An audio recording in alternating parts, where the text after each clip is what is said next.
1972, 73, we started the Braille Auxiliary, okay? And it's been going ever since then. And that is such an interesting story. And I can't for the life of me remember the lady who started it. She was a principal from an elementary school in Detroit, and she relocated to Clinton to be with her kids. And she called the agency and she said, I'm a Brailleist. I'd like to, you know, do something with Braille. Well, she happened to hit the wrong person. They said, well, we don't have Braille here, and kind of turned her off. But she persisted, and she got in touch with Nancy Miller, who was my rehab teacher, who teaches Braille herself. And Nancy came to me and said, you know, this lady, I can't think of her name, wants to do something with Braille. And I said, well, go to it. Why don't you two go work together? We'll start a Braille group. In 1 year, they had 10 blind people learning to do Braille. And right now, that group, the Mohawk Valley Brailleers, is still going. And they're in the new building. And these are probably the most dedicated volunteers that I've ever met in my life. They take textbooks and they transcribe them. And they've been in business since, what, 72? All these years. And they're still going strong. God bless. So we did change the name of the agency. 1960. 1960, our 60th anniversary. We added the name Visually Impaired. And we wanted to do that because we were always known as Central Association for the Blind. That was our incorporated name. But we added the word "and visually impaired" because many blind people, legally blind people, don't see themselves as blind. So we added the name Visually Impaired. And The way I can remember it is visually impaired, right? VI, that's also Roman numeral 6. Sure. It was in our 6th decade. This guy remembers everything. You're absolutely It was in our right. 6th decade. Don, did you tell them the story about how we got that blue building? Remember, we needed another big building, about 65,000 square feet? Yeah, why did we, again, it was because of the gloves, right, Luca? Because of the gloves, yes. More space more we space. needed, so we had to get another building because the Beach Grove building was filled up, and we needed more space. We looked at it, we looked in Herkimer, we looked all over. Yeah. This building we found out was available. It was called Climate Control. And it was a company that just didn't make it. Yeah. But they built a building that was absolutely gorgeous. So we talked to Charlie and some of the boards, and we said, is there any way we can get this building? Let me go backwards just a little bit. The reason I knew the building, it was my piece of property, and I sold it to these people, and I built the building for them. All right. 65,000 square foot building, a gorgeous Butler building. So, nice high ceilings and so forth. It was ideal. Loading docks, everything you could think of, offices, perfect building in East Utica. So they went bankrupt, and it was called Mobile Climate Control. They made all these air conditioning and things that you see on these vans that go back and forth. Did you see that little box on top of the roof?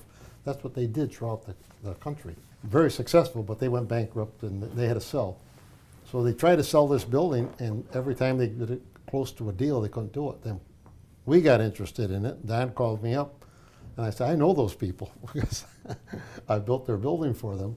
And I said, here's what you're going to have to do. I said, let's put an offer in, a cash offer, and send a check with the offer, and we'll give them 48 hours to accept it. If not, because it went on and on and on for over a year, they could never sell the building. And everybody said they'll never accept that check. You know, I said, terms, "No." yeah. But they got there when they saw that check there. In 48 hours, the phone rang, and we bought that building for a son. That was the best advice. I think it was $100,000 we gave them, and we had to have an answer. Yeah.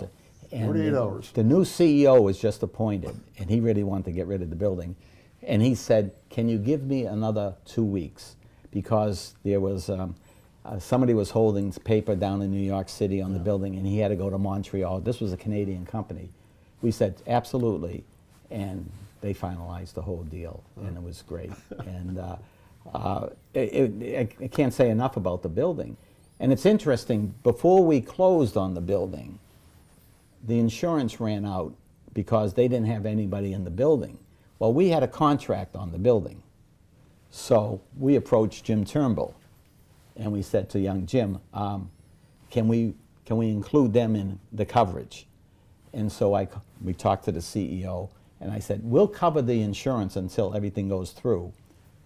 But we would like this piece of equipment, this piece of equipment. Oh, yeah. And they gave us a whole bunch of equipment Yeah, in the building. yeah. And it worked out great, and it's Yeah. been a blessing ever since. We hardly had to spend a dime in the building. We just moved right in. It was Oh, a brand new yeah. building. The biggest expense was the racking. We Yeah. needed all Oh, this yeah, racking now to that's- store, to stack and all. But otherwise, you're right, Chuck. It didn't. Just moved And we in. never thought we'd use the offices, but they're all being used now, the offices. And then we moved the Braille transcribers over there to the upstairs conference room. And they're doing the Braille out of there. So the whole building's being used. It's just a fantastic facility. I think when you came here, and we had that little low one-story building next door to our Court Street building, remember? Yeah, in addition, yeah. We had 12 legally blind people working Yeah, good in the memory. shop. We Yeah. had 12 people. 12 people. That's when I got hired too. Yes. That's With right. 12 That was the people. little addition, right? Yeah, that Yeah. little, the one-story addition, yeah. Yeah, I remember when we had that little thing, and I was new. Helen McBride said, "I want to show you that building." And so we walked across to the building, and as she was going to open the door, she says, "This is going to be a very interesting part of your life now." And I said, "Why?" And she says, "Because when you walk through that door, you're going to become the invisible man." Because all the people in there were blind. She said that to you. She says, "You're going to become the invisible man." Yeah. You know, you're speaking of the old building.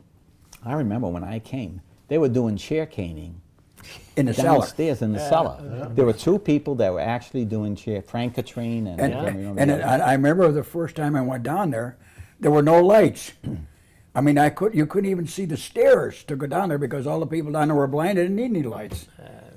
And I can remember the volunteers that used to come to fold the sheets. And Connie, your wife, Connie Gaetano, was one of the volunteers from the auxiliary. And they used to come down and help us out and volunteer and do a lot of the folding. Yeah. So there have been a lot of changes. We went from, when I came, a 4,000 square foot facility to now, with these buildings, 185,000 square feet.